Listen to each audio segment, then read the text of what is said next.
Jeg vil beklage, at der er sket den fejl med den link.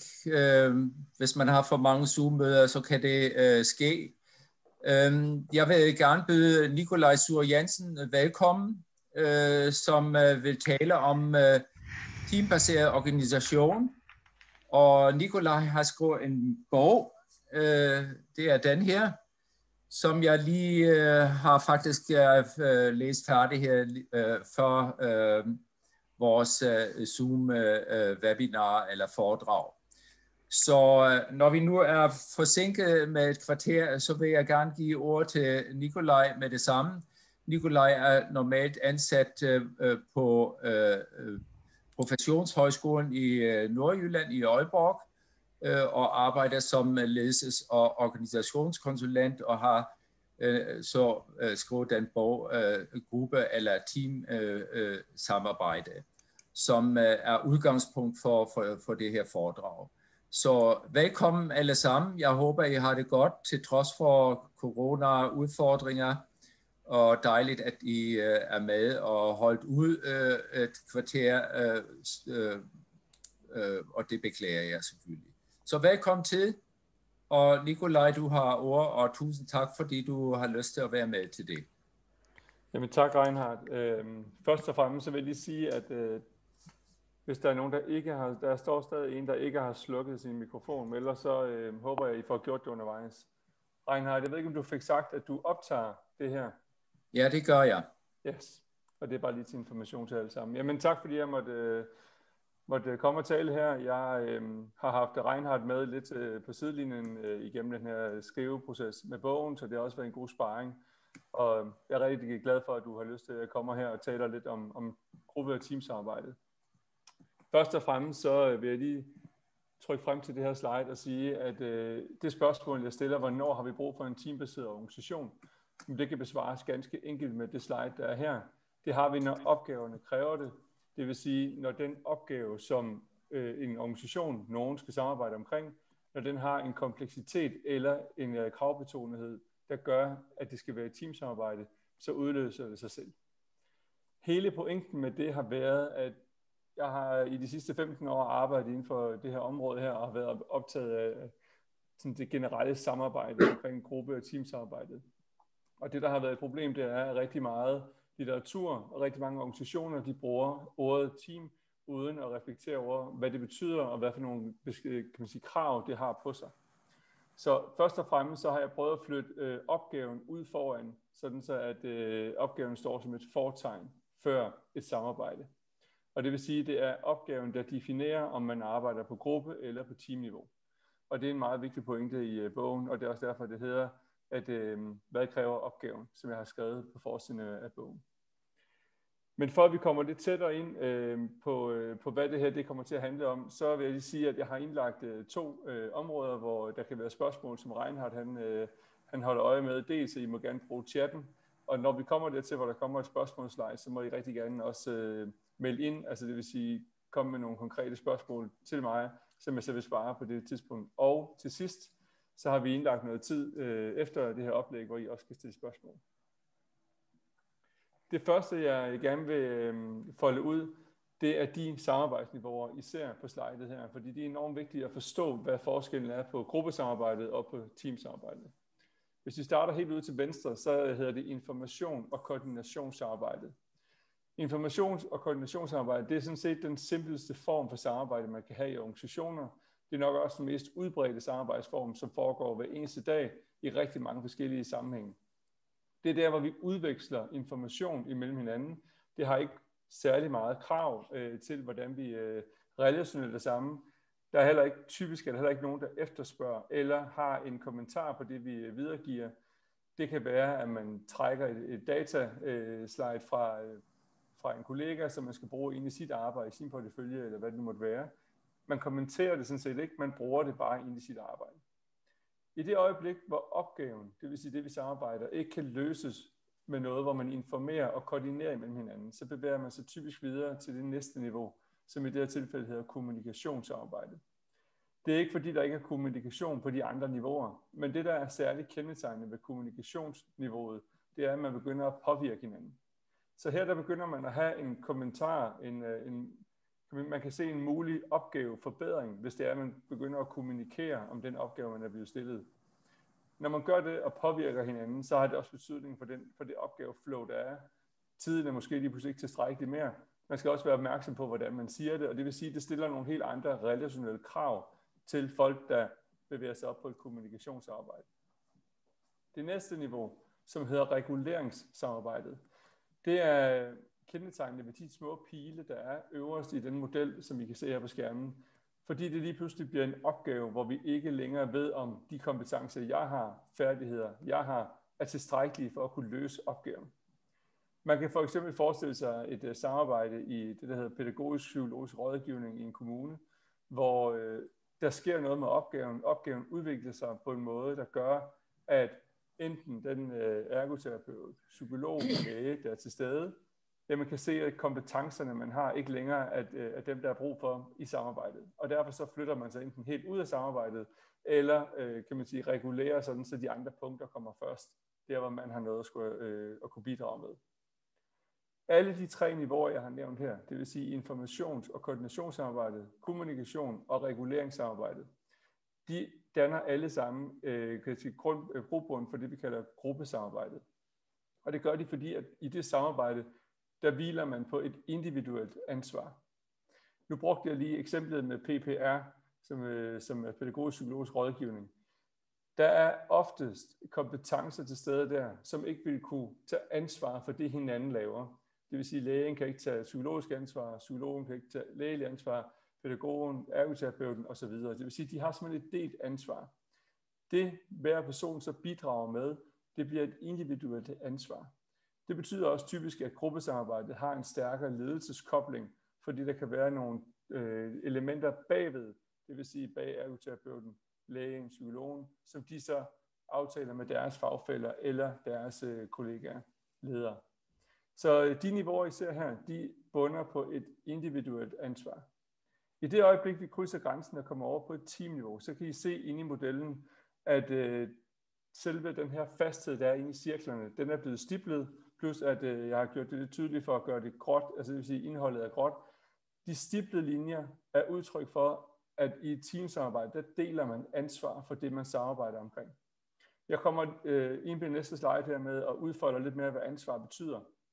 Men det, der er vigtigt her, det er, at teamsamarbejdet, når man skal dele ansvar, så stiller det nogle helt andre krav til den sameksistens, der er i samarbejdet. Vi kan tillade os at gå tættere, lidt hårdere og lidt mere direkte til hinanden, fordi vi alle sammen har sagen vedkommende. Vi flytter også lige pludselig vores grænser for, om vi har mulighed for at påvirke hinanden, så man har et gruppesamarbejde til, at man har krav til at påvirke hinanden. Man kan sådan set ikke afvise, om man ønsker at diskutere en sag, fordi jeg bærer lige så meget ansvar, som du gør for det, vi samarbejder omkring. Og på den måde kan man ligesom fornemme den her skærpelse, der er, når man rammer et teamsamarbejde. Derfor er der ligesom 2 elementer, der gør, om en organisation har behov for at blive teambaseret. Den ene er, om opgaverne kræver det. Det vil sige, at de kræver, at vi kan tage et fælles ansvar. Det kræver, at vi samarbejder på nogle bestemte måder. Og den anden det er, at vi faktisk har kompetencer til at kunne gøre det. Og man får nogle udfordringer, hvis man har et meget varieret kompetencefelt i sin organisation, hvor man for eksempel har nogle jurister, IT-folk.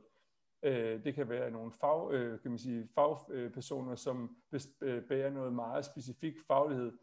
De vil faktisk ikke kunne danne et fagligt team.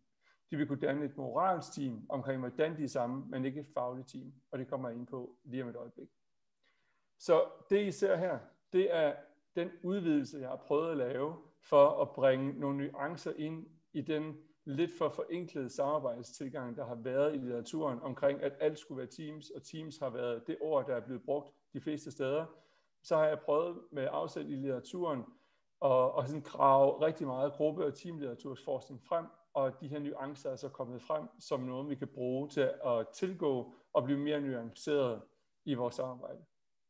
Slutligt så vil jeg lige sige til slidet her, at en af de ting, der står ret markant i litteraturen, det er, at de folk, der ikke analyserer opgaven, inden de påbegynder deres samarbejde, de er tilbøjelige til at lykkes langt ringere end dem, der gør. Så det vil sige, at de her samarbejdsniveauer her kan sådan set være med til at højne opgavekvaliteten og opgaveløsningen, ved at man analyserer opgaven ud fra dem. Igen, så er der indlagt nogle spørgsmålspauser, og I må rigtig gerne skrive ned, eller skrive i chatten, så ved jeg, at Reinhard han sidder og følger med der. Hernede i bunden, der har jeg lige tegnet, inden jeg skifter, et lille sådan billede på, at når vi er over i informations- og koordinationsarbejdet og kommunikationsarbejdet, så er det opgaver, der ofte tager afsæt i det eksisterende i organisationen. Jeg plejer at sige, at det vi gør i morgen, det har ikke ændret sig væsentligt, når vi samarbejder på informations- og kommunikationssamarbejde. Når vi kommer op og begynder at nærme os den sidste del af kommunikation, eller op i regulering og teamsarbejdet, så er der en større tilbøjelighed til, at det vi samarbejder omkring, kan få konsekvenser for det vi gør i morgen. Og derfor er det jo vigtigt, at der også er nogle ledelseskobling her, plus at det kan være rigtig vigtigt for organisationen at vide, hvad den samarbejdende enhed kommer frem til. Og det belaster, giver selvfølgelig noget ekstra kompleksitet ind i organisationen, hvorfor det også højner samarbejdskompetencerne. Jeg har prøvet i min bog at gøre det enormt tydeligt, at det her teamsamarbejde bærer et fælles ansvar, og hvad det så betyder. Der er 2 forskellige måder at se på fælles ansvar i samarbejdet på. Det ene det er det faglige, og det andet det er det moralske. Kan man tage et fagligt ansvar, så er det fordi man kan se konsekvenser af det en anden gør. Så det betyder, at man er mekaniker og samarbejder med en anden mekaniker, så vil der være en overvejende sandsynlighed for, at man kan se, hvis den anden laver noget, hvor man i perspektivet kan se, at det her det ender ikke godt. Det kan være, at man har, hvis du gør det her, så har jeg erfaringer med, så sker der det og det. Så kan man fagligt gå ind og tage ansvar for det, den anden gør.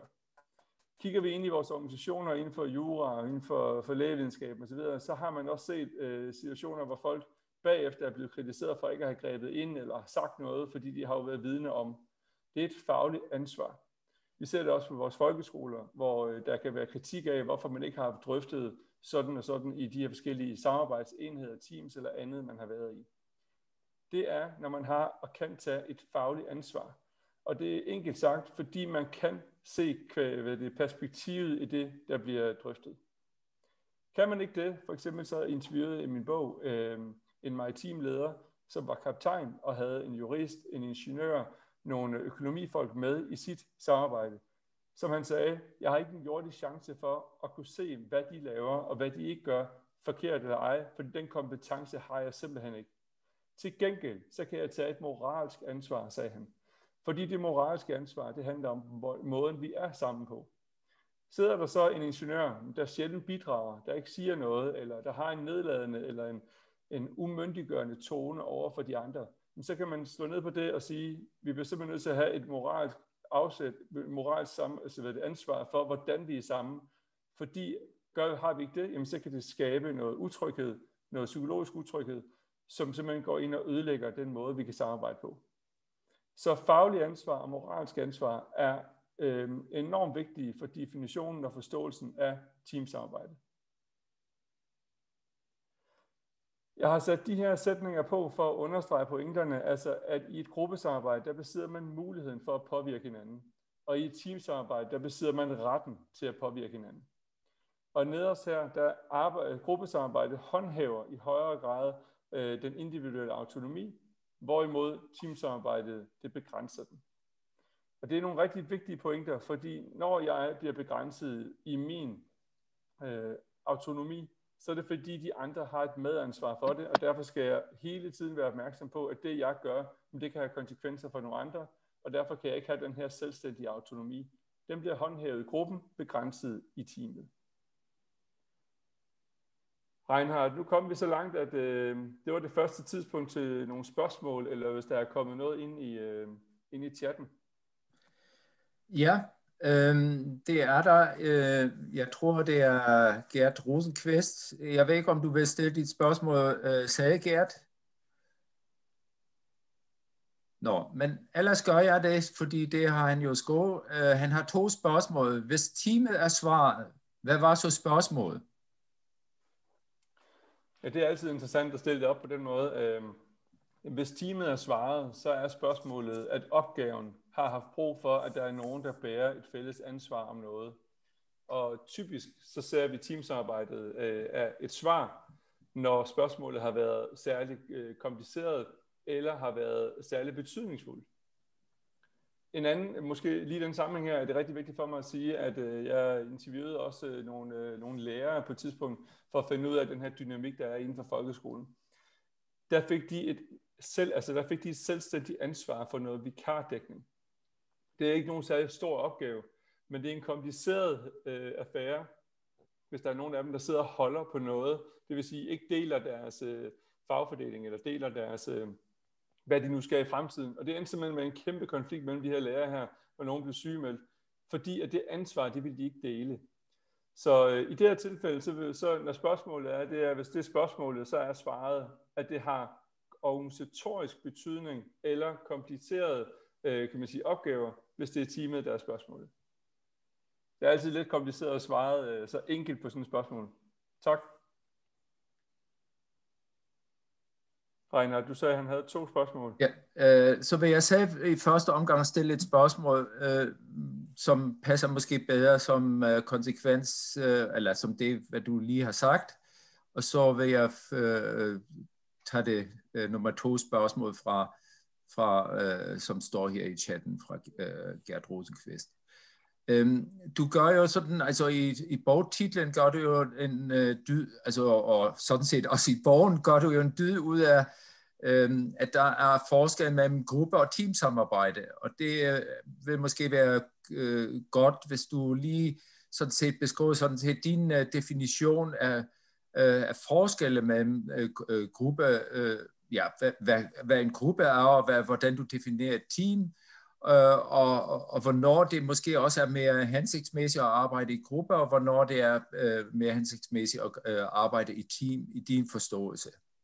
Ja, og det er jo altid svært at sætte de her definitioner sådan enkelt op.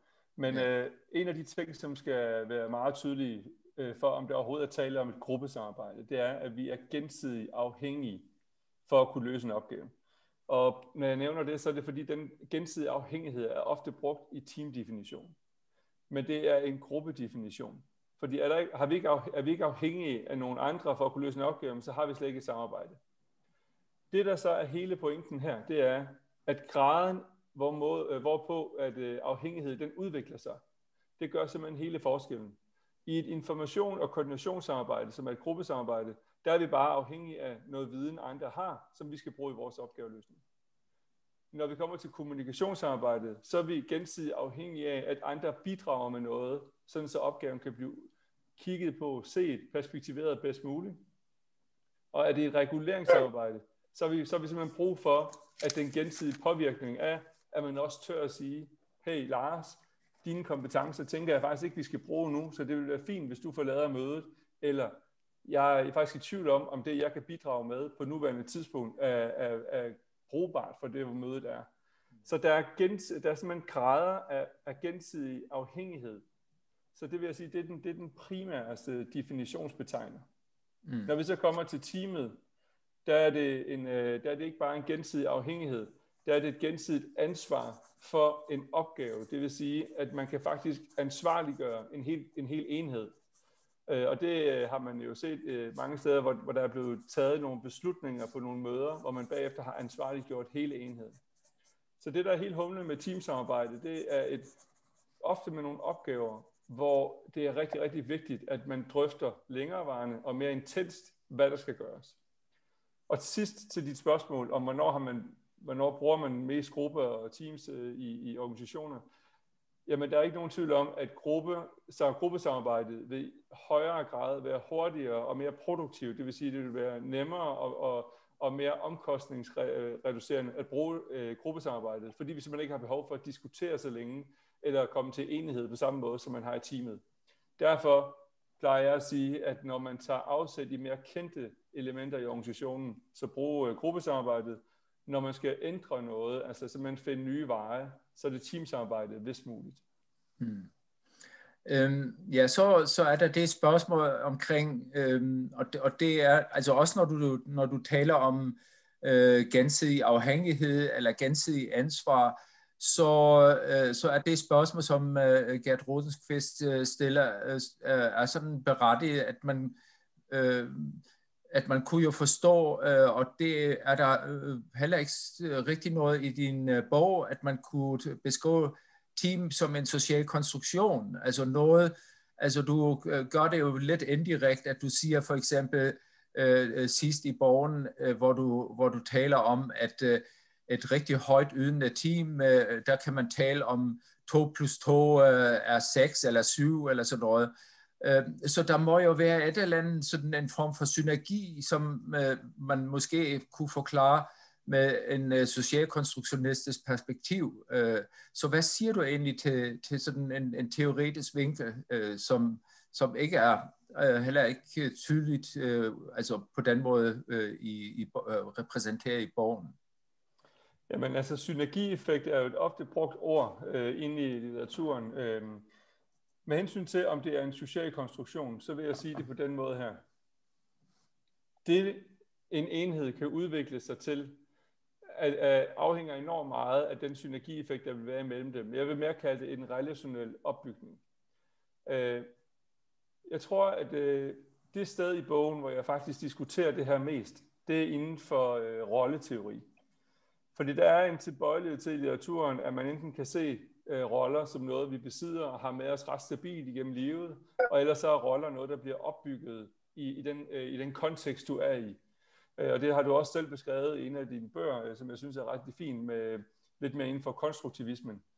Helt grundlæggende, så står jeg på, at når jeg står op om morgenen, så har jeg nogle stabile mønstre med mig, som er dannet dels ud fra mine relationer, min faglighed og min opvækst. Men de står altid til, kan man sige, forandring i de møder, jeg kommer ind i, om hvordan folk ser mig eller ej. Så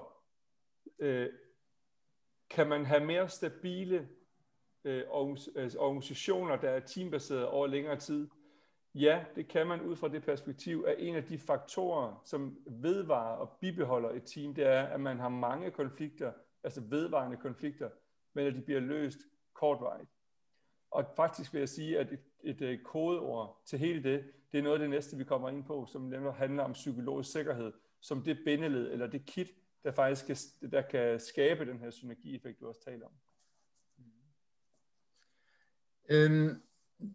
Nu ved jeg ikke, altså der er flere spørgsmål, jeg ved ikke om vil du have den nu, eller skal vi... Jeg tænker, måske vi kan tage et enkelt lidt. Ja, det er Mette Knippel, der stiller det. Har du udviklet noget i forhold til ledergrupper versus lederteams? Og spørger om jeg har udviklet noget, så tænker man nok, så bliver der nok spurgt i retning til altså nogle konkrete anbefalinger til, hvordan man leder grupper og hvordan man leder teams. Det er den måde, jeg i hvert fald forstår spørgsmålet.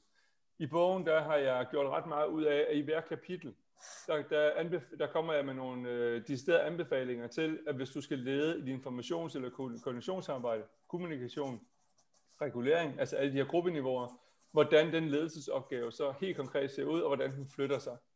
Og det samme har jeg gjort med teamniveauet. Så jeg har faktisk indlejret det i bogen, sådan så at når man sidder og læser den igennem, så kan man se, at sin lederrolle kan blive væsentligt forandret fra at være meget styrende og til at være nærmest sådan ikke eksisterende i teamsarbejde. Ja, jeg tænker, måske Reiner, kan jeg bare lige sige, jeg holdt et webinar for 2 dage siden, hvor jeg udfolder simpelthen ledelsesrollen lidt mere. Hvis man sender mig en mail, så kan man selvfølgelig få den optagelse, du vil optage lige nu af det her webinar. Men jeg kunne også sende et link til det webinar, jeg holdt der, for der udfolder jeg faktisk hver ledelsesrolle lidt mere uddybende. Super. Ja, men så fortsætter du bare. Så hopper jeg videre. Psykologisk sikkerhed er jo nok noget, som rigtig mange af jer har stødt på igennem den sidste tid, fordi det er et meget populært hvad kan man sige, koncept at kigge ind i, og Amy Edmondson har talt om det, og Christian Ørsted i Danmark har talt om det. Det er beskrevet mange steder. Jeg har i min bog prøvet at udfolde, ligesom som de andre også gør det, sådan lidt mere indgående, og så har jeg valgt at tage afsæt i en bog, som er udkommet her i februar af Clark, som jeg faktisk er ret begejstret for.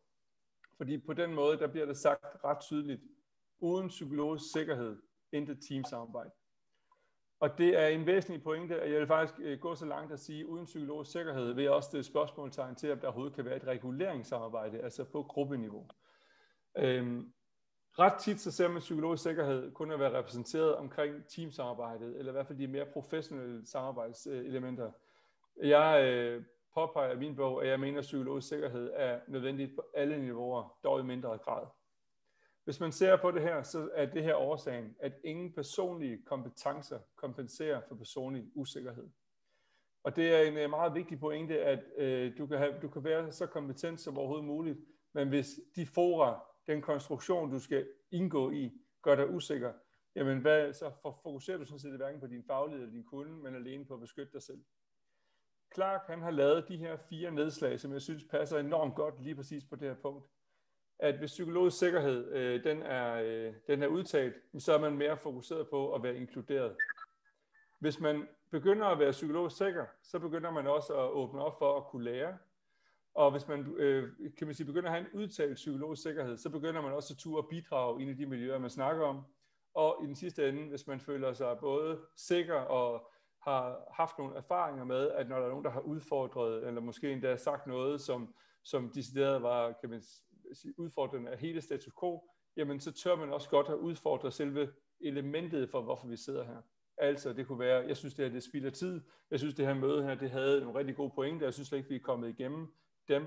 Det kan være enormt grænseoverskridende for rigtig mange at italesætte det. Så jeg synes faktisk, de her 4 niveauer, Clark kan præsentere, som jeg udfolder i min bog, er enormt guidende for udviklingen af psykologisk sikkerhed. Altså sådan en gradvis udvikling, og at det ikke kun handler om at ture og sige sin mening, at der er nogle steps før det. Jeg vil rigtig gerne sætte psykologisk sikkerhed i forbindelse med den her model her, som er en videreudvikling af det, som mange af jer kender som Tuchmans fasemodel. De her forming, storming, norming og performing. Jeg har brugt rigtig mange sider i min bog på at udfolde Tuchmans fasemodel, og det har jeg gjort, fordi at der er rigtig meget nyere forskning, der bringer modellen op på et helt andet niveau, eller vender tingene rundt og gør noget andet, end det vi er vant til at se. En af de ting, som jeg har gjort, det er, at i stedet for, at det hedder faser, altså sådan nogle faseniveauer, vi er i, så hedder det fasetræk. Det, man skal være opmærksom på her, det er, at i den side, nu prøver jeg ligesom, jeg kan få min mus til at virke her, i den her side herovre, hvor der står tid brugt på opgaveløsningen, der vil mere utrænede samarbejdsenheder, det vil sige dem, der ikke er vant til at samarbejde, dem, der måske heller ikke har haft opgaver af særlig komplicerede karakter, når de skal i gang med at udvikle sig, så vil de bruge op imod 40% af den tid, de er sammen, altså det vil sige ud af en time, men så vil de bruge op mod 40 minutter på at udvikle sig frem for at opgavebehandle. Det vil sige, at det er ikke opgaven, de har i fokus, det er udviklingen af deres samarbejde, de har i fokus. Det er en ekstremt vigtig pointe, når man tænker på, hvad man kan nå at udrette, når man samarbejder. Så derfor skal man være opmærksom på, når man udvikler et samarbejde, at de får den fornødne tid, altså investering til at udvikle et samarbejde. Derfor har jeg prøvet i det her sammenhæng her at sætte FSNP sammen for at sige, at det er et fasetræk. De er umodne i deres samarbejde, men der er stadig tydelige elementer af storming-niveauer, norming og performing. Og det betyder i princippet, når de tegn, vi siger, at man opgavebehandler faktisk, der kan sagtens være små peak-elementer, hvor man faktisk lykkes rigtig godt som samarbejde i forming-fasen. Men hvis der lige pludselig er en, der kritiserer en anden, måske med en lidt hård tone, så er selve samarbejdsenheden ikke i stand til nødvendigvis at håndtere det selv og har brug for støtte, eller kan blive utrygge, og nogen kan trække sig tilbage, og man kan lukke lidt ned. Så det vil sige, at fasetrækkene er et modenhedsudtryk. Det, jeg synes er rigtig interessant, det er, at hvis man kobler psykologisk sikkerhed, og det jeg lige nævnte før, med de her fasetræk, så kommer der rigtig tydelige elementer frem for de her inkluderende og lærende og bidragende og udfordrende niveauer. Det første, jeg har sat på her, det er, at i et formingsarbejde, der ser man, at medlemmerne de er orienteret om at blive accepteret og at blive inddraget. Alt det her har jeg udfoldet med forskning i min bog. Man ser også, at medlemmer de udtrykker sjældent utilfredshed med gruppens fremsatte mål. Det er jo rigtig vigtigt, at hvis det er der, man står som enhed, og man har brug for, at folk de får vendt tingene, diskuteret tingene, fordi man har, at ens organisation ret tit møder komplicerede opgaver, så er det jo enormt skadeligt for både medarbejderne, for opgaveløsningen, at man forbliver på det her niveau. Så man har simpelthen brug for at løfte sig. Det næste niveau, storming-niveauet, der begynder man at se, at de her folk her, de begynder at være mere målafklarende. De begynder simpelthen at være mere spørgende på, om der er nogle ting ved den måde, vi gør tingene på, der kunne være anderledes. Øget følelse af sikkerhed tillader uenighed at fremkomme. Man tør simpelthen at tone tydeligt flag. Man kan sige, det er, at man både er lærende, men man måske også begyndende bidragende til at være uenig. Og øget medlemsdeltagelse fremkommer. Det her, hvor man tager noget læring ind, begynder måske at bidrage en smule. På det næste niveau, på det norming-niveauet, der begynder kommunikationen at blive mere opgaveorienteret. Og det vil sige, at man begynder sådan set at kunne høste frugterne af det samarbejde, man har udviklet. Og der kan man også se, at kigger vi på tiden brugt på opgaveløsning, som er den markering over i venstre side af modellen, så er vi faktisk oppe i noget, der minder om 63% af tiden bliver brugt på opgavebehandling. Og man kan også se her, at konflikter bliver ved med at komme frem, men de håndteres mere effektivt, fordi man simpelthen bliver i stand til at høre det budskabet frem for måske tonen, det bliver sendt med. Og sidste, teamet bruger den fornødne tid på at debattere opgaver. Det vil sige, at man har både fokus på opgaven, og man har fokus på det, der sker til mødet. Og derfor kan man sige, jeg synes faktisk ikke, vi har vendt det her godt nok. Jeg vil gerne have, at vi diskuterer det her længere. Og man er ikke fokuseret på, om tiden den løber af. Man bruger den fornødne tid til det. Det vil sige, at man har et form for metaperspektiv på opgaven, mens man så faktisk diskuterer den. Det kræver rigtig meget overskud, det kræver rigtig meget selvledelse. Og derfor er det også på det her niveau her, at det er første gang, vi ser, at sådan en som Susan Whelan første gang nævner ordet team. Det er på det, man kaldte et performing-niveau. Han brugte ikke ordet team på samme måde, det gør Susan Whelan, da hun videre forsker på det her. Så tilbage til spørgsmålet fra hele det her oplæg her, hvornår har vi brug for en teambaseret organisation? Det har vi, når vi har brug for et performing-samarbejde, hvor folk kan tage ansvar for samarbejdet, kan tage ansvar for opgaven, hvor de kan arbejde overvejende med selve opgaven, og ikke skal udvikle deres samarbejde. Det vil sige, at opgaven har krav på, har brug for, at vi tager et langt større ansvar for opgaverne, vi samarbejder omkring. Og den sidste pointe her, at teamet opmuntrer til innovation. Det er også en af de ting, vi ikke ser på gruppeniveauet på samme måde, fordi det er noget, som vi skal have en organisatorisk fokuserethed på, hvorfor vi gør, som vi gør. Jeg vil gerne hoppe videre til selvledelse, fordi det har en stor betydning for teamledelse. Altså det vil sige, selvledelse eller medledelse, som vi også kan kalde det, det er ikke noget, man ser særligt repræsenteret inden for gruppesamarbejdet. Så en anden ting ud over fælles ansvar, som kan være sådan en game changer for, om man er et gruppesamarbejde eller har brug for det i sin organisation, det er, hvor selvledende ens enheder har behov for at blive. Jeg er meget glad for den sætning, der står til venstre på slidet her. Altså selvstyringstyngden kan måles ved at se på, hvilke økonomiske konsekvenser en given beslutning får for en virksomhed. Og det betyder, at det ledelsesansvar, man lægger over på nogen, det skal man, altså medledelsesansvar, selvledelsesansvar, det skal man have en overvejelse om, hvilken betydning kan det få, hvilken betydning vil vi lade det få for vores organisation. Slidet har også den her figur, som jeg er ret begejstret for Venegård med flere, fordi den giver nogle konkrete bud på elementer, som kan være man kan have selvledelse over. Fordi der er jo selvfølgelig et kontinuum eller en variation af selvledelsestyngden.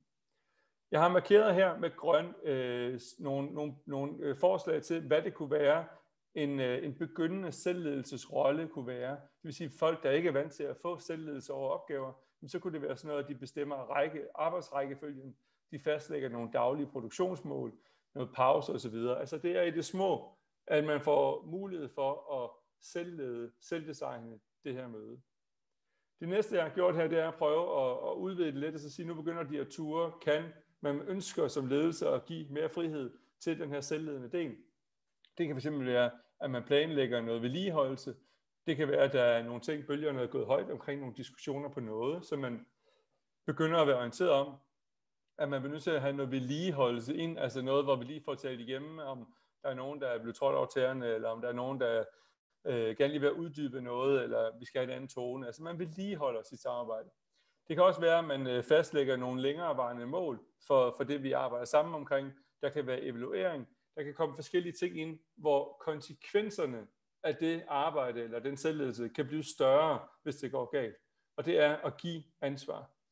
Nu var der en, der spurgte til noget af det her med forskellen på gruppe- og teamledelse. En af de største og mest betydningsfulde kendetegn for ledelse af teams, det er, at man lige så stille også har givet medansvar, medledelse, altså har givet dem ret til at ture og fejle, ture og tage den her ledelse på sig, og så få den øvebane.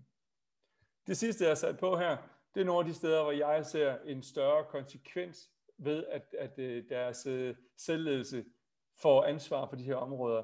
Og det kan være, at man bestemmer regler for arbejdsindsatsen. Det er noget af det, som jeg i min bog kalder normkontrakter, hvordan vi går til møderne. Det kan være, at man fastlægger langsigtede produktionsmål, som kan få langsigtede konsekvenser for en organisation, afhængig af, hvad det nu er. Det kan være, at man iværksætter nogle andre tiltag, går ind og vælger nogle andre elementer, som organisationen skal gå i retning af.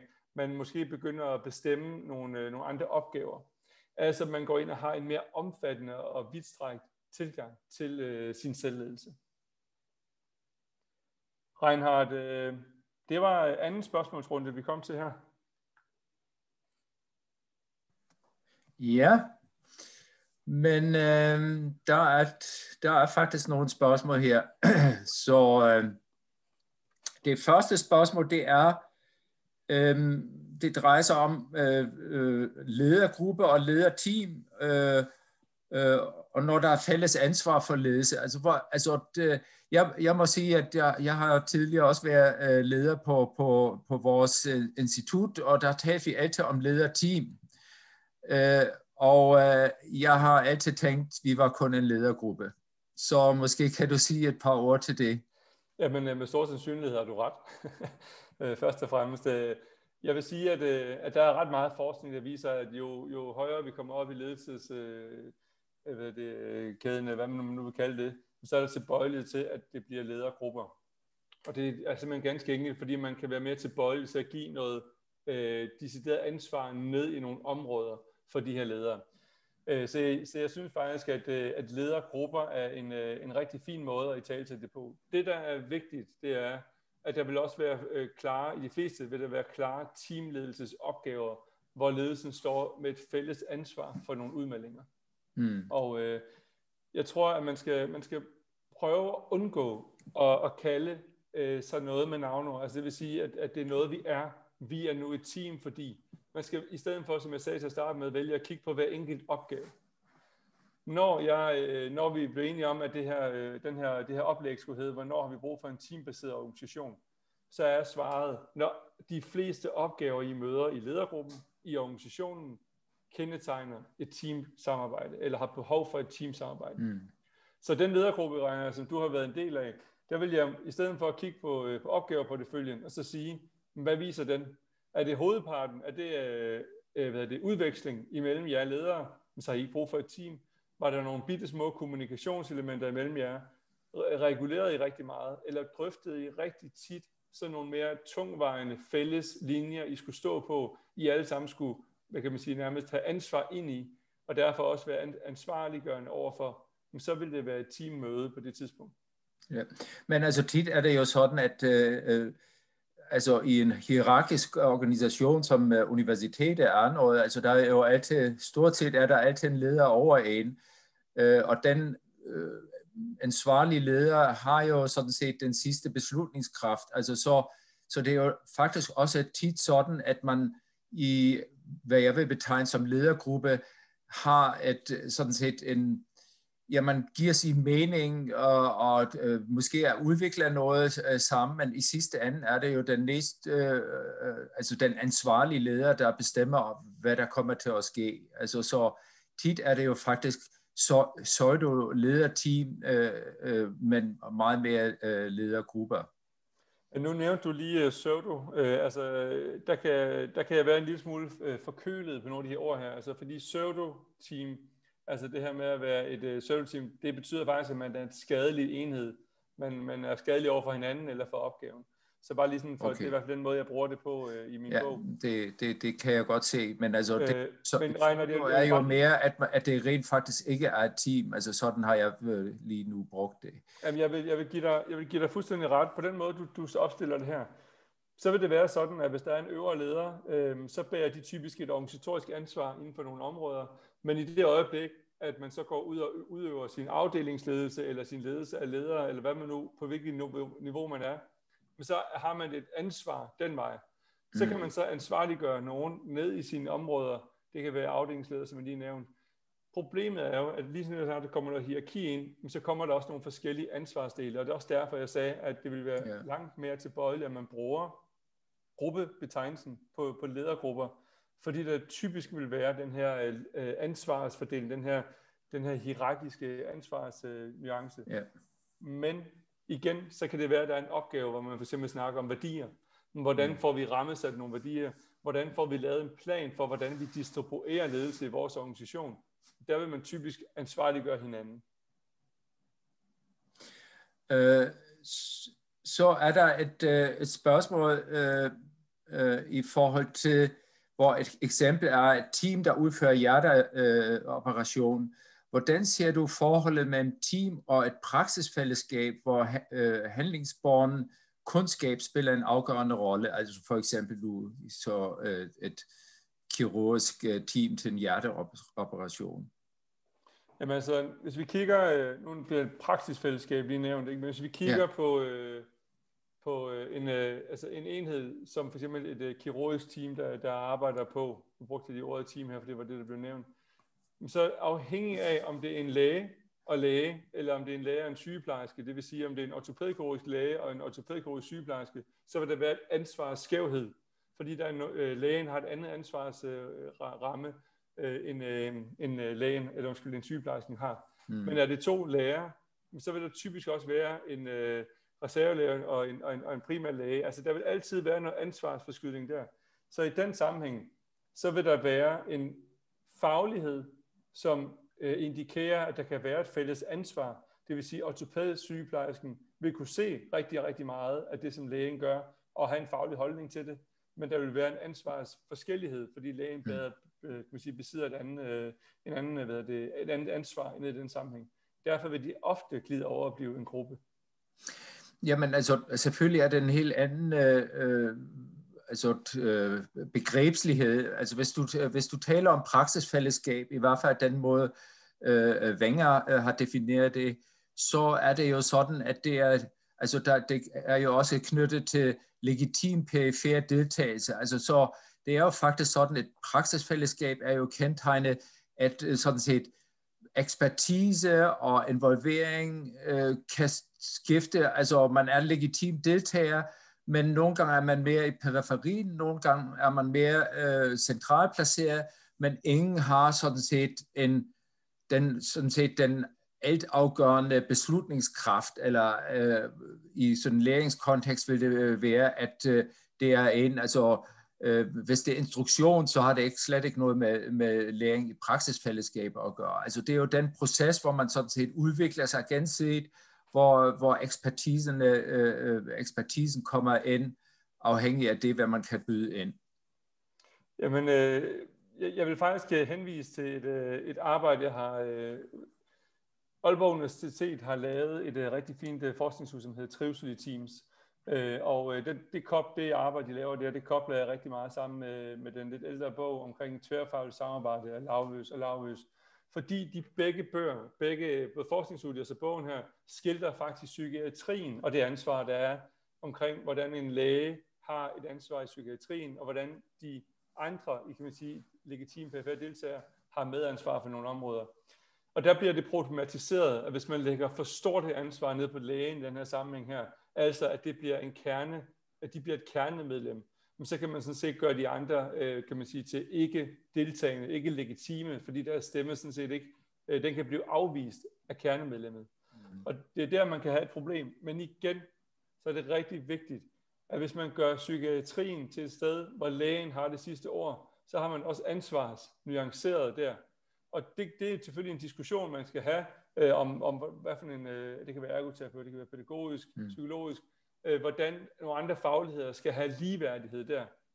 Men grundlæggende, så skal man have den optik på det, at det er fagligheden, det vil sige den faglige kompetence, den faglige indsigt, der bærer et ansvar. Og så vil jeg bruge som sidste eksempel på ham, kaptajnen, der siger, jeg kan ikke tage ansvar fra, hvad en person måtte mene på et møde om de ingeniørmæssige udregninger. Det aner jeg simpelthen ikke. Så derfor så vælger han jo at fraskrive sig et ansvar der. Ja, der er sådan lige en opfølgende kommentar i forhold til det eksempel med operationsstuen. Altså det er jo både kirurg og operationssygeplejerske og anæstesilæge og hvem der nu ellers kan være med. De har jo alle sammen hver deres ansvar af den kommentar, så ellers vil jo patienten dø. Så og her bliver der sådan set foreslået et begreb som relationel koordinering. Altså i grunden kan man jo ikke, altså det er måske sådan, man skal overkomme også så den klassiske forestilling, der er en, der har ansvar. Altså decideret, når man arbejder i team, så er det jo netop kendetegnet, altså også hvis jeg følger din definition, så er det jo det fælles ansvar i forhold til den opgave, som er centralt. Så altså Reinhard, altså helt kort, så altså Gittel, som jo har skrevet rigtig meget om relationel koordinering, har jeg også med i min bog, og jeg har haft alle de her betegnelser, de forskellige samarbejdsvinkler ind, men til ham, eller den person, der skriver den her kommentar, så er jeg fuldstændig enig, at det er et gruppesamarbejde, på den måde, det bliver listet op. Jeg har arbejdet en del med geriatrien, hvor det er geriatriske speciallæger og ortopædikere. De har hver deres ansvar, og derfor er det et gruppesamarbejde. Det betyder, det der er hele pointen med det her, det er, gruppesamarbejde er ikke et ringere samarbejde end teamsamarbejde. De er simpelthen ligeværdige. Der er bare nogle forskellige adgangskrav, forskellige krav til, hvordan man samarbejder. Så, men der lyder det jo sådan lidt specielt, når du siger det. Man vil jo altid tale om et operationsteam, og ikke som en operationsgruppe. Jamen inden for politiet, der har man rigtig mange grupper, og ikke så mange teams. Okay. Så jeg tror, at det er meget afhængigt af, hvilket område man taler om. Men jeg er meget enig. Altså en af hovedårsagerne til, at jeg overhovedet gik i gang med at skrive min bog, det var, at jeg faktisk var træt af, at team var blevet et overudnyttet begreb. Man brugte det fuldstændig uden en forståelse for, hvad det faktisk betød.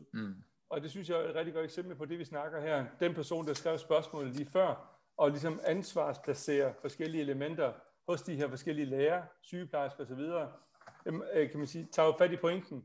Det er en gruppe, og det skal vi hylde som et godt samarbejde. Jeg har et citat med i bogen fra 1996, hvor der står, det er simpelthen ikke i orden at gøre gruppesamarbejdet til noget sjældent forekommende i organisationerne. Og det er faktisk en af mine hovedpointer. Gruppesamarbejde er et fantastisk samarbejde. Teamsamarbejde kan bare noget andet. Ja. Så er et spørgsmål, sådan lige, altså en, der spørger her, kommer vi ind på mere på ledelse i team og ledelse af teams? Altså ledelse i teams og af teams. Ja. Jeg havde ikke tænkt, at vi skulle komme meget ind på det, men det vil jeg gerne gøre efter næste slide, fordi så vil jeg sådan fint, godt. Og så vil jeg bare lige sige igen, at det til dem, der efterspørger det, så vil det her webinar, jeg holdt her for 2 dage siden, måske kunne afklare lidt mere. Men jeg vil rigtig gerne svare lidt mere på det omkring ledelse af og i teams. Men Reinhard, jeg tænker sådan set bare, at I kan prøve at sætte det sidste slide på, fordi så har jeg en afrunding, og så kan vi jo tage nogle af de her flere spørgsmål. Ja, det er godt. Altså jeg har forberedt mig med en masse spørgsmål, så hvis der ikke kommer nogen, så jeg er klar. Jamen, det lyder som om, der allerede er spørgsmål. Det er dejligt. Noget af det, som jeg har lagt mærke til, der er enormt beskrevet, men det går dog med for få ord inden for litteraturen omkring teams og sådan lidt mere kompliceret samarbejde, det er kontrakter. Men det er svært at finde sådan ret meget sådan tydeliggørelse af, hvordan en kontrakt skal se ud. Men når jeg alligevel har prøvet at sådan bredt ud over den her sådan generelle sådan teamlitteratur og gruppelitteratur, så er der fundet de her niveauer her, altså adfærdskontrakter, psykologiske kontrakter og normkontrakter. Og så skal det lige sige, at jeg har måske snydt en lille smule, fordi den psykologiske kontrakt tager rigtig meget afsæt i hjerneforskning. Men det er mange af de samme elementer, som bliver nævnt inden for samarbejdslitteraturen. Adfærdskontrakt, det har noget at gøre med den måde, vi vælger at gå til hinanden på. Og grunden til, at jeg nævner kontrakter i team, altså i mit kapitel om teamsamarbejde, det er fordi, at teamet har en særlig forpligtelse på at aftale og forpligte hinanden i samarbejdet, fordi vi kræver noget ekstra af hinanden. Men så de her kontrakter her kunne også være enormt relevant på de andre samarbejdsniveauer, især reguleringssamarbejdet. Men adfærdskontrakter, den stiller simpelthen nogle krav til, hvordan vi går til hinanden, hvordan vi kan man sige, er tydelige omkring, hvordan vi har det, hvad vi mener om en given sag. Og nu har jeg som sagt lavet det her i rigtig, rigtig mange år, og jeg tror, at noget af det, som jeg bruger allermest tid på, det er at afklare med ledere eksempelvis, om det er i orden at sidde med krydsede arme og et fuldstændig lukket ansigtsudtryk, og ikke give noget som helst information om, hvad man tænker, hvordan man har det, eller hvad man mener til de andre ledere. Altså at man retfærdiggør det med, at sådan har jeg altid set ud, sådan har jeg lov til at have det. Det er en adfærd, som jeg har svært ved at kan man sige, godtage i teamsamarbejde, fordi det giver simpelthen for meget bøvl for de andre at skulle sidde og tolke, hvad den anden nu måtte sige. Det ligger under adfærd. Der stiller man simpelthen nogle krav til hinanden, og man prøver på at lave en kontrakt med hinanden om det. Jeg er begejstret for ordet kontrakt, fordi at det ret tit bliver benævnt som med et ønske om en god relation. Så det er det, jeg gerne vil have, I tager med herfra. Det er den tilgang, jeg har til kontrakter, det er, at man har et ønske om en god relation om noget. Og så er der så de andre ting her omkring nysgerrighed, informeret valg, ansvarlighed og compassion. Og i det her tilfælde, der vil jeg sige, altså compassion kan være et svært ord enkelt at forklare, men der kan være noget indlevelsesevne, sådan en følelsesmæssig kan man sige, forståelse af, hvor de andre er. Psykologisk kontrakt, der har jeg taget afsæt i et hjerneforskningsområde her, hvor jeg har kigget på den her status. Hvordan oplever jeg, at min viden, det jeg kan, det jeg føler mig dygtig til, bliver værdsat på møde? Hvordan føler jeg mig sikker? Det kunne være koblet til psykologisk sikkerhed. Autonomi, hvordan oplever jeg, at jeg har ret til faktisk at melde fra, hvis der er noget, jeg synes, der ikke er i orden? Hvordan har jeg et tilhørsforhold til de personer, jeg er sammen med, altså faktisk føler mig knyttet? Og hvordan føler jeg sådan den generelle opgavefordeling, den måde, der bliver, vi får taletid og så videre, har retfærdighed omkring sig. Det er også nogle rigtig gode ord at få diskuteret, og har en mere sådan, et mere psykologisk aftryk for vores samarbejde. Og så er der normkontrakterne, som er nok af det, der er mest beskrevet inden for samarbejdslitteraturen. Altså det er noget omkring tilstedeværelsestid, afbrydelser, hele grundlæggende omkring, hvordan rammerne er for det, vi er sammen omkring. Jeg udfolder dem som nogle, kan man sige, sådan en form for musemotter, noget man kan rive ud af bogen og lægge, og så man simpelthen have som en aftaleramme, nogle kontrakter, nogle eksempler, man kan bruge til at tale ind i sit samarbejde. Og bare lige for at understrege det en sidste gang, når kontrakter er nævnt under teamsamarbejdet, og ikke under gruppesamarbejde, så er det fordi, at det er i teamsamarbejdet, vi ser den største relationelle kobling, og derfor også den største risiko for relationelle konflikter. Når jeg siger relationelle konflikter, så er det mellem personer. Der kan også være opgavekonflikter, proceskonflikter, som er de ord, der typisk er nævnt inden for litteraturen. Så jeg vil mene, at et godt teamsamarbejde, som skal vare over længere tid, de har brug for i en eller anden omfang at berøre de her kontrakter. Men langt hen ad vejen, så vil de fleste synes, at det her det virker lidt spild af tid. Og når de så står i den sidste ende og skal bedømme, hvad var det, der var særlig overvejende for vores succes, så nævner de typisk de her aftalerammer, forpligtelser, som de lavede fra starten. Så derfor er det bare lige en opfordring til at få lavet dem. Det var faktisk det, Reinhard, jeg havde planlagt. Du skal lige have slået din mikrofon til, Reinhard. Ja, dejligt. Tusind tak. Ja. Så her var igen en kommentar her. Det vigtige pointe med et team ofte bliver ritual er ud fra den spørgendes erfaring, at de ofte er resultat af en top-down-proces, frem for at medarbejdere og ledere sammen får mulighed for at konstruere team, når det er relevant. Ja, altså der er jo lavet rigtig, rigtig meget skriveri omkring, hvorfor teamene er blevet så, kan man sige, alt overskyggende i vores organisationer. Og jeg tror, vi skal igen tilbage til 90'erne, hvor der var nogen, der konkluderede, at det handlede om presseartikler. Det vil sige, at når man skrev om det gode samarbejde, når man skrev om det professionelle samarbejde, om samarbejde lidt over det sædvanlige, så blev det ofte nævnt som et teamsamarbejde. Og så blev det lige så stille en kutyme, at vi snakkede om high performing team og så videre, fordi så lød det godt. Så det har mere været kan man sige, af navn end af gavn, at mange organisationer har kommet til at tage teambetegnelsen så voldsomt til sig. Ja. Så er der en, der spørger sådan rent lavpraktisk, kan man så sige, Hvordan starter man et team op? Måske er det i din verden så den forkerte spørgsmål, men så har du jo lov til at svare. Nej, det synes jeg, synes jeg ikke. Men er det ikke, hvordan man starter det op? Som jeg forstår dig, så er det jo først ofte, at man starter som gruppe, og så udvikler det sig langsomt til noget mere intens og ligestillet samarbejde med et fælles ansvar. Er det rigtig forstået ud fra din ånd? Reiner, nu tænker jeg lige, om det er, jeg prøver lige, om jeg kan hoppe tilbage. Det kan jeg godt i de her slide, ikke? Ja, de flytter sig i hvert fald. Den her model, som der er på skærmen nu, den besvarer det faktisk. Nede i bunden, der kan man se, at fra at komme fra et forming-samarbejde og så op til et performing-samarbejde, det tager 4 til 6 måneder.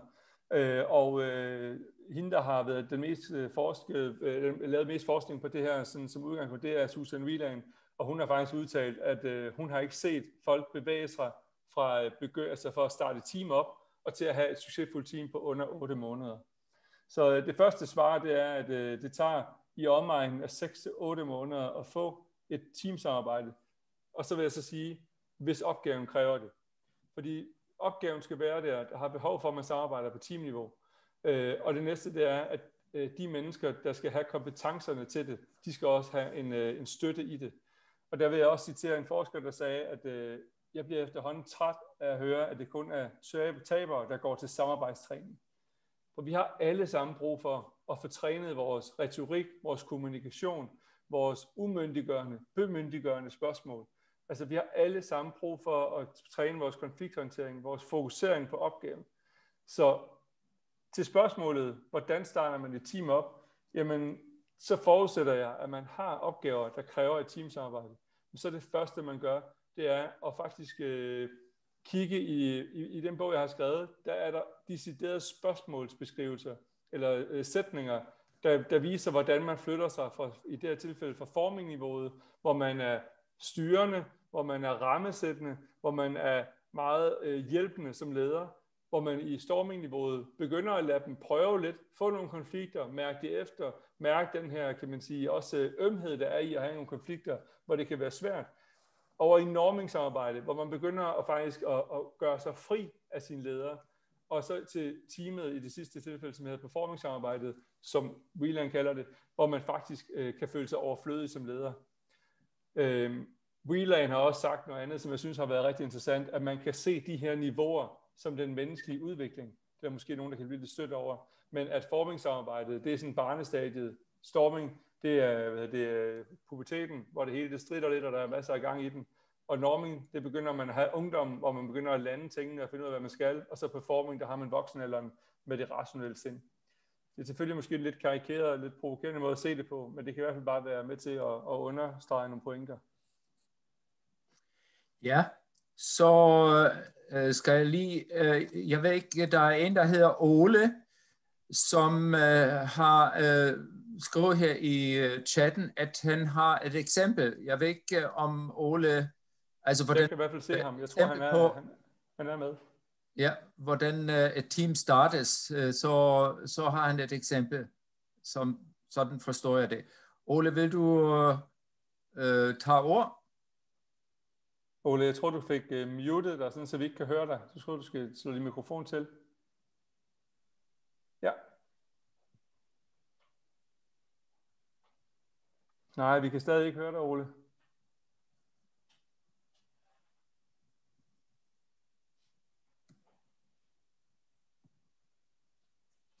Jeg ved ikke, om du har noget sat i din computer. Der er ikke noget lyd, der kommer igennem fra dig.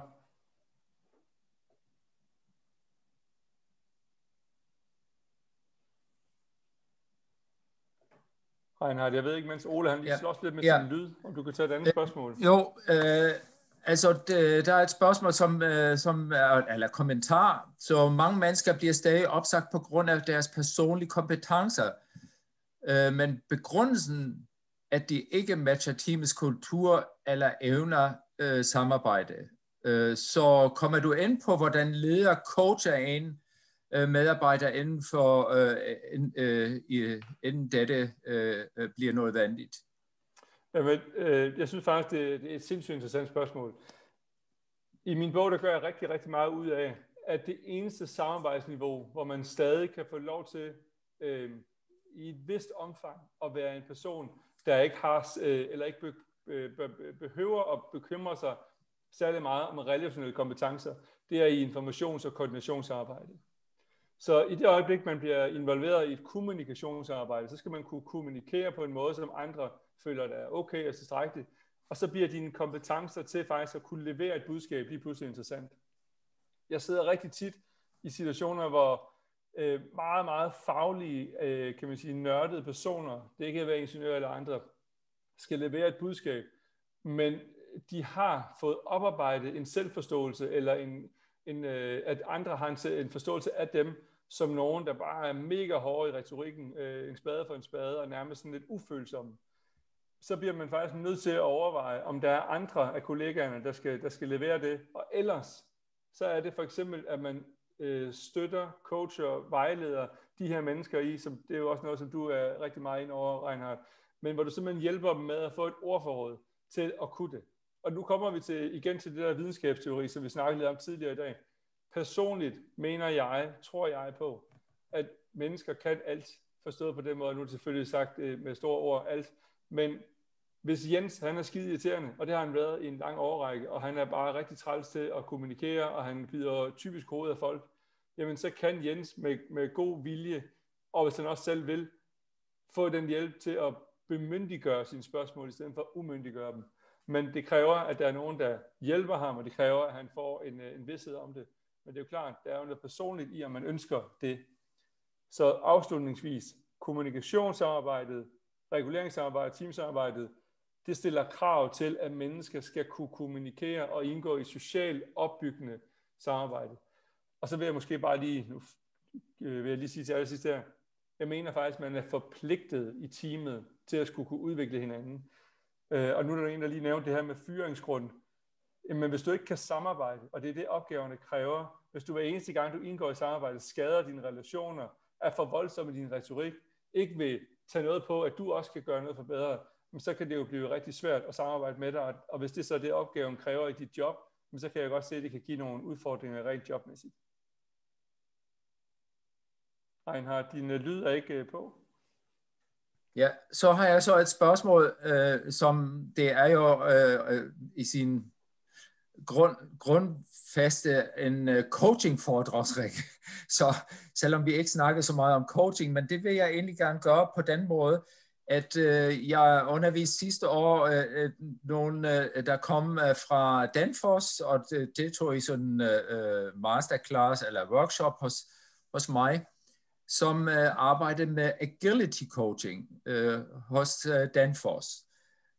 Og det er jo altså interdisciplinære teams, altså med mange forskellige faglige baggrunde. Det kan være ingeniører, det kan være marketingfolk, det kan være designer osv. osv. Så har du et eller andet forståelse, altså fordi det bliver jo i øjeblikket, i hvert fald inden for coaching, var den virkelig hypet, så det begreb agility coach, som jo har til opgaven at styrke sådan set den interne kommunikation, forbedre samarbejde. Men det jeg er i hvert fald ikke stødt på ord i din bog. Men måske kan du sådan lige sige et par ord til det. Altså coaching generelt spiller, altså at der er nogen, der kommer ind og støtter sådan set samarbejds- og kommunikationsprocesser. Altså først og fremmest så nævnte du det her med interdisciplinær, hvor jeg vil sige, at det er jo så ikke et team, så er det jo en gruppe. Og det betyder jo i hvert fald, at de i større grad vil have mindre behov for at gå til hinanden relationelt, for simpelthen at skulle bære fælles ansvar, fordi det kan de ikke. Det, der så er vigtigt her, det er, og det er der måske nogen, der også har bemærket, man kan godt have et fælles ansvar for det moralske, altså måden, vi er sammen på. Men Men Reinhard, jeg tror, jeg har behov for, at du lige sådan siger, hvad du gerne vil, fordi de spørgsmål til Achilles, jeg synes, det er interessant. Men kan du prøve at hjælpe mig lidt med, hvad det er, du sådan tænker, der måske hører du undrer lidt over, at det ikke er med, eller i hvert fald kunne se, hvad det kunne være gavnligt? Ja, altså fordi du understreger jo flere steder, at det er utrolig vigtigt, at altså nu har jeg skrevet her på side 179, skriver du, at det er vigtigt, at man træner og vedligeholder sit samarbejde. Ja. Så, og nogle gange er det jo sådan, altså, og jeg undrer mig lidt, at du siger, jamen tværfaglig, når man er tværfaglig, så er det grupper og ikke team.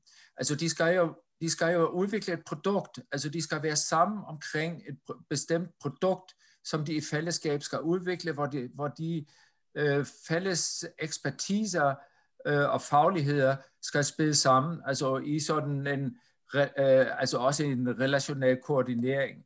Så, og jeg spørger egentlig bare, hvilken rolle mulige, altså det er lige meget, hvordan vi kalder dem, om det er coaches, men altså folk, der sådan set fungerer som katalysatorer, er i forhold til at træne og vedligeholde samarbejde og udvikle det også. Altså nogle gange er det jo betydningsfuldt, at der sidder måske en, der sådan set er lidt udenfor, der ikke har noget med selve samarbejde at gøre, men som skal sådan set moderere i forhold til konflikter, udvikle særlige samarbejdsformer og så videre. Så, og det synes jeg jo er en vigtig del i forhold til hele det emne omkring, om det nu er grupper eller team. Jamen altså, først og fremmest så er det rigtig, rigtig vigtigt for mig at ligestille gruppe- og teamsamarbejdet. Ja. Fordi det du også siger her, det er, hvis man har mange faglige forskellige kompetencer samlet, der skal udvikle et fælles produkt. Det betyder bare, at de er ekstremt gensidigt afhængige af hinanden, men de deler bare ikke et fælles ansvar for det, de forskellige folk, de bringer ind. Det vil sige, at marketing bringer noget ind. Der kan være nogle faglige med kollektionen, eller hvad det nu måtte være, eller økonomi, eller hvor de er henne. Gruppen kan have lige så komplicerede og lige så svære samarbejdsforanstaltninger, som et team kan være. Der er bare en forskel, altså en gradsforskel på, om de bærer eller ikke bærer det her fælles ansvar. Så jeg bliver også nødt til at sige, at en af de ting, som jeg prøver med min bog, det er faktisk at bryde logikken på, at lige snart det er et kompliceret samarbejde, lige snart er opgaven er kompliceret, så er vi tilbøjelige til at kalde det for et team. Men det kan lige så vel være en gruppeopgave. De kan bære lige så komplekse og lige så omstændige opgaver. Så i det du også spørger her, der vil jeg sige, at jeg tror, at i en sammenhæng med coaching, så vil jeg være meget optaget af, at de personer, der bliver tildelt forskellige roller, nu nævnte du lige selv den her konfliktløsningsrolle, som jo er et enormt vigtigt redskab, at den faktisk bliver tildelt som et ansvar for den her person, men at den så bliver ansvarliggjort ind i samarbejdet. Og det kan man jo så gøre gradvist, jo længere man bevæger sig op i det her samarbejdsniveau. Men måske er det en god idé, altså jeg tænker, du kan, fordi det er faktisk også en af de spørgsmål, som jeg har. Altså du arbejder jo som konsulent, altså du er jo også praktiker. Hvornår bliver du sådan set inviteret? Altså er det i opstartfasen? Bliver du inviteret som ekspert i forhold til sådan set hele planlægningsproces? Hvad er det, altså når du fungerer som konsulent i en organisation, hvad er sådan set dit perspektiv, hvor det jo også er, altså det er jo der, hvor du sådan set bliver motiveret til at også skrive den bog? Ja, altså jeg vil sige, at alle tre niveauer, og når jeg siger tre niveauer, så er det dem her, der er sådan en rettidig omhu, ikke? Der kan se, når vi skal til i den her retning, det kunne vi godt tænke os at få noget startstøtte til. Så kommer jeg ud og understøtter det. Det kunne være oplæg, ledelsesmøder, samtale med organisationen, observationer derude. Og den sidste del, hvis I siger, det var etteren, og så er der så toerne, de kommer ind på om lidt, men treeren, det er der, hvor tingene er løbet af sporet. Det er typisk der, hvor de har ikke rigtig ord for, hvad det er, de sidder i. Det kan være et ledelsesteam, hvor konflikterne er så omfangsrige, at de faktisk ikke længere sådan ser sig i stand til at sætte fingrene ned nogle steder. De er bare kørt fast. Så bliver det jo mere kan du nok lægge meget genkende til coaching, men det bliver jo enormt meget undersøgende, spørgende, og så prøv lige så stille at arbejde sig ind i det her. Problemet er jo mere, hvis man graver i nogle forskellige psykologier, nogen har jo også meget på hjerte, så kan det blive fuldstændig omfangsrigt. Så derfor så tager jeg typisk udgangspunkt i der, når det er gået rigtig galt, hvad det er for et billede, de gerne vil have fremadrettet. Det vil sige, om der overhovedet er mulighed for den enkelte til at investere, altså det vil sige den her tillidsdel, investere i fremtiden med sine kollegaer. Men hvor jeg siger, den mindste, det er nok den i midten, hvor tingene er begyndt, altså det vil sige, de er ikke løbet af stablen endnu. Der er måske noget begyndende samarbejdsvanskeligheder. Man er gået lidt i gang med en proces, men man kunne måske godt bruge lidt støtte. Det er nok der, jeg bliver inddraget mindst, i hvert fald som konsulent. Og jeg synes måske, at der skal man være lidt mere opmærksom, at i samme øjeblik, man oplever de her ting her, jamen så søge enten ledelsesstøtte i egen organisation, tage en samtale med en ekstern, for ligesom at finde ud af, om der er nogle andre synspunkter der. Reinhard, hurtigt, så vil jeg bare lige sige, at jeg ved ikke om, jeg kan se billedet af Ole endnu. Jeg ved ikke, om han har fået sin computer til at virke. Ja. Nej, vi kan stadig ikke høre noget, Ole, okay. desværre. Men det kan være, du kan skrive de spørgsmål til Reinhard. Ja. Så ja, men han har jo ikke et spørgsmål. Han vil jo gerne give et eksempel. For pokker, ja. Så det var jo sådan set, han vil sådan set bidrage til fælles opklaring på den måde. Så har Lotte et spørgsmål, og det er, hvordan opbygger man psykologisk sikkerhed? Jamen, man opbygger psykologisk sikkerhed. Altså, jeg var lige tilbøjelig til at svare på det, jeg allerede har sagt, det her med inklusion. Altså, at man er inkluderet, at man føler sig sikker til at lære, sikker til at bidrage, og så sikker til at ture til at udfordre. Men der er så mange, der skriver ind i psykologisk sikkerhed lige nu. Amy Edmondson er en meget repræsentativ der. Så der er mange former på at gøre det. Jeg synes, at det jeg har stødt på, det er også derfor, jeg har taget det med i bogen, at hvis man gerne vil have en lidt hurtig og en lidt fælles betegnende del for, hvordan man opbygger psykologisk sikkerhed, så synes jeg, at det jeg har taget med fra ham Clark, som jeg nævner, faktisk er enormt godt, fordi det giver os en forståelse af bevægelsen igennem psykologisk sikkerhed. Hvis jeg sad i en situation som Lotte, så ville jeg tage de her med inklusion, altså inkludering, læring, bidrag og status quo, og så vil jeg koble det. Nu hopper jeg lige hele vejen ned, hvis jeg kan få lov til det. Så vil jeg koble det med kontrakt omkring psykologisk sikkerhed, som kommer lige om et øjeblik. Og det vil sige, den der hedder psykologisk kontrakt med status, sikkerhed, autonomi, tilhørsforhold og retfærdighed. Og dem udfolder jeg i bogen, men dem vil jeg simpelthen koble med psykologisk sikkerhed. Og så har jeg sat 7 punkter op i bogen med reference til en PhD-afhandling, der er lavet om psykologisk sikkerhed, på nogle understøttende, man kan kigge på. Jeg ved ikke, om det bliver næsten så konkret, som jeg kunne komme her, uden at det bliver... Ja. Men Lotte kan måske også tage kontakt. Hun er meget interesseret i det, så hun kan måske også tage kontakt til dig. Meget gerne, så vil jeg sætte flere ord på det. Så vil jeg stille et spørgsmål, som brænder lidt under neglene, fordi det er i hvert fald inden for, når man tænker på sportsteams, så er kohærensbegrebet et meget populært begreb. Altså, og det er jo kohærens, altså coherence, som det hedder på engelsk. Det er den sammenhængskraft i et team, som både har en opgavedimension og en mere sådan en social dimension. Det har jeg måske også, altså hvis man tænker nu på sådan en teambog, så vil man måske forvente, at det bliver berørt. Altså er begrebet, er det noget i dit univers, og er der en grund til, at du ikke har nævnt det? Fordi det er så meget omkring samarbejde, altså, som er jo den dimension, som du virkelig highlighter, altså virkelig også i detaljer i forhold til, hvordan man stiller spørgsmål til hinanden og sådan noget. Og det er jo med til både at udvikle en form for opgavekohærens og også en social kohærens, som jo på en eller anden måde også skal spille sammen. Altså, der er faktisk en særlig grund til, at jeg ikke har taget det mere indgående med, og det er, fordi der er en splittelse, som jeg ser det i litteraturen, hvor den ene del af det er, at vi behøver ikke at have det, vi behøver ikke at kunne lide hinanden sådan mere indgående for at kunne samarbejde. Og den anden, hvis vi vælger den anden vej, det er, at Google har lavet nogle fantastiske studier, der viser, at når vi kan lide hinanden, så har vi et langt bedre samarbejde. Så jeg vil sige, at vi skal have lyst til tillid, måske det bedste her, men vi skal have lyst til at give noget af os selv, og grundlæggende også have den her sammenhængskraft, som et eller andet sted kan være bindeleden.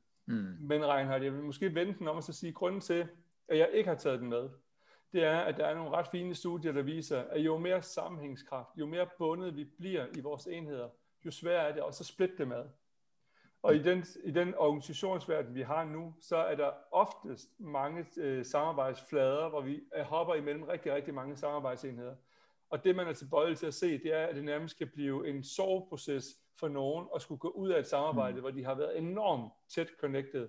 Noget af det, som vi vil se under psykologisk kontrakt her, som hedder tilhørsforhold. Det er måske nok det, man kunne komme ind på konkurrence her.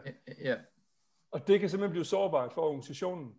Så jeg vil sige, at jeg prøver i min bog at skille det ad ved at sige, at vi skal have et stærkt og et rigtig sundt samarbejde, men når det kommer til en stærk sammenhængskraft, for eksempel omkring psykologisk, hvordan vi har det med hinanden, og lysten til at bruge tid med hinanden, så skal man passe på, at man ikke får i min optik koblet det her alt for stærkt, for det også kan give nogle bagsider, hvis man bliver så nærmest så tilknyttet, at man ikke kan se sig ud af det samarbejde. Og nu spurgte du lige til min konsulentpraksis, altså når jeg er ude som konsulent, rigtig, rigtig tit møder jeg den problemstilling, der hedder, vi har en afdeling, vi skal lave rokade i vores organisation, folk er enormt sure og enormt ked af det, de føler, at vi har svigtet dem, de har ikke længere kontakt til deres gamle kollegaer, altså det bliver nærmest umuligt at lave rokader, at lave ændringer og skifte enheder, hvis der er en for stærk sammenhængskraft. Det kan også give nogle udfordringer. Derfor er det et rigtig svært begreb at få ind som en anbefaling. Ja, altså jeg tror, jeg vil gerne holde mig til den afslutningstid 17:30, fordi jeg kan også se, at folk falder fra, og det er måske godt, at vi slutter samlet og med en intensitet her, så jeg vil sige tusind tak til dig, Nikolaj.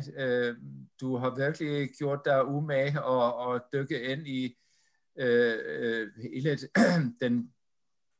den problemstilling om gruppe og team, og hvornår det er bedst at tale om det ene. Du har sådan set også givet måske gruppe en ny sådan set opmærksomhed, altså at det ikke er dårligere end teamsamarbejde, man skal bare vide, hvornår det er. Og så kan jeg kun sige til dem, der har været med, også tusind tak. Det var jo årets sidste arrangement, og der er mere. Jeg gør mig allerede nogle tanker, at vi starter op igen. Måske også på et eller andet tidspunkt fysisk igen, men det fungerer jo rigtig godt, selvom jeg kiksede så i starten. Så ja, pas godt på jer alle sammen, og også det gælder også dig, Nikolaj, og tusind tak, fordi du stiller dig til rådighed. Og som sagt vil jeg forsøge at lægge det hele på en link, som alle får tidsendt. Så ja, en god juletid og på gensyn. Hej Reinhard, tak fordi jeg måtte komme. Ja, hej hej.